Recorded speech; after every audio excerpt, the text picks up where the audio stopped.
ఇద్దరు అబ్బాయి అమ్మాయి పెళ్లి కాకుండా లివింగ్ రిలేషన్షిప్లోకి వెళ్ళినప్పుడు ఈ అమ్మాయిని వైఫ్గానే కన్సిడర్ చేయాలంటూ మద్రాసు హైకోర్టు రీసెంట్గా ఒక వ్యాఖ్యను చేయడం జరిగింది. ఒక కేసులో ఒక వ్యక్తి ఒక మహిళతో కొన్నేళ్ల పాటు జీవితం కొనసాగించి తర్వాత పెళ్లి చేసుకుంటానని మోసపూరిత మాటలు చెప్పేసి ఆవిడని వదిలేసే ప్రయత్నం చేయడంతో అతను అరెస్ట్ చేయడానికి అని చెప్పేసి పోలీసులు ప్రయత్నిస్తుంటే ముందస్తు బెయిల్ యాంటిసిపేటరీ బెయిల్ కోసం అని చెప్పేసి కోర్టులో పిటిషన్ వేశారు.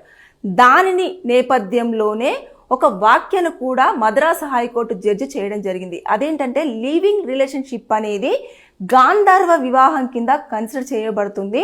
ఎందుకంటే మన ప్రాచీన భారతదేశంలో 8 వివాహాలలో ఇదొకటి గాంధర్వ వివాహంగా చెప్పుకోవచ్చు. అదే లివింగ్ రిలేషన్షిప్ అని చెప్పేసి అదొక వాక్యం చేయడం జరిగింది. ఎందుకు అనంటే అప్పట్లో మనం చూస్తూ ఉంటే మునులు ఋషులు వీళ్ళంతా కూడా చాలా డిఫరెంట్గా ఉండేది ఆ కల్చర్ అంతా కూడా. అయితే ఇప్పుడు చాలా మంది ఏం చేస్తున్నారు, మాదే ముందులే కలిసిన రోజులు కలిసి ఉంటాము తర్వాత నెక్స్ట్ విడిపోతాము అని చెప్పేసి అనుకుంటున్నారు. కానీ ఇక మీదట కోర్టులు కూడా చాలా వరకు హెచ్చరిస్తున్నాయి.